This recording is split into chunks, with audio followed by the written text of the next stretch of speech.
ازاي تبقى اسلام كابونجا؟ وده سؤال اجابته سهله بس طويله، فانا هاخدك معايا في جوله، ومش جوله اللي هي هلعبك جوله وكده، لا ده شغل كابونجا مش شغل انا. وبمناسبه حته الجولات دي، فكابونجا قال فيها حاجه لازم نسمعها الاول. قال لك ايه؟ بعد مرور يوم على الجوله اديت خصمي تاني محاوله. وهنا كابونجا بيمثل صورة الشجاعة، كان جاي لي فاضي اديته مطوتي الشخصية علشان يلعب. وهنا بقى بيمثل الشهامة ورجولة الشارع، قطع وشي ما يهمكش، فداك يا حبيب اخوك، قطع وشي. المهم هاخدك في جولة بجد المرة دي، اعرفك ازاي تبقى اسلام كابونجا حالا. سقراط قال لك تكلم حتى اراك. كابونجا قال لك ايه بقى؟ ايوه بالظبط، البت بتاعتك شقط زي سيادتك بالظبط. ونيجي نحلل بيتين الشعر دول، هتلاقيه بيكلم واحد شايط واحده عادي. المشكله انه عامل مشكله مع واحد من اللي بالي بالك، هو اللي لسه قايل ان هو بيتشقط. ومن هنا نبدا نقلق على كابونجا. وبعدين قال لك ايه برضو؟ كل اللي نفسه فيا عنواني متوهش، اخر الشارع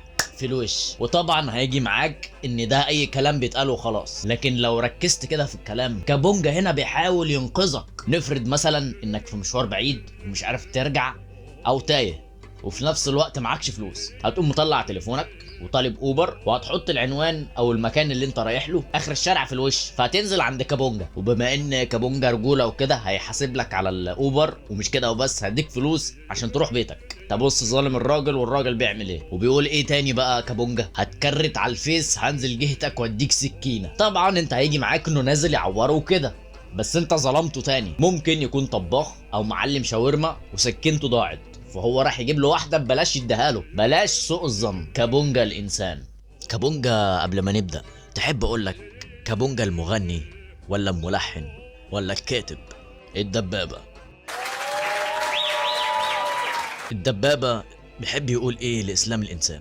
وحشتني قوي، ما تيجي بقى، انت فين؟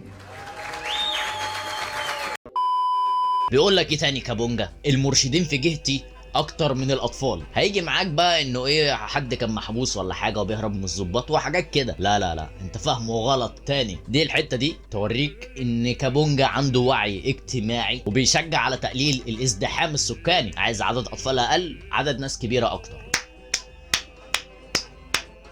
نرجع بقى للجمله اللي بدأت الفيديو تاني. بعد ما بيقول البت بتاعتك شقط، بيقول عندها تيشرتين كات بتلبسهم لي وهي جايالي. هو بيقولها كده. طبعا انت هتفهمه غلط برضه عشان انت ظالم. الحقيقه هو موضحش الاول احنا في صيف ولا في شتاء. ممكن تكون حرانه عادي جدا، او فقيره وما عندهاش غير التيشرتين دول. وكابونجا الانسان بيعطف عليها وبيجيب لها هدوم، بتروح يشتري لها هدوم على قدها.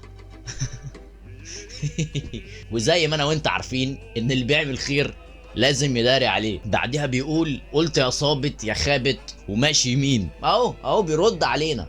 الراجل ماشي يمين، واي حاجه تفهمها شمال في اللي هو بيقولها مشكلتك انت مش مشكلته هو. الراجل محترم. وبس يا زميلي، كده الفيديو بقى خلص. لو عجبك ما تنساش تدوس لايك وتشترك في القناه وتفعل جرس التنبيهات وتسيب لي رايك تحت في الكومنت. وبس يا زميلي، سلام.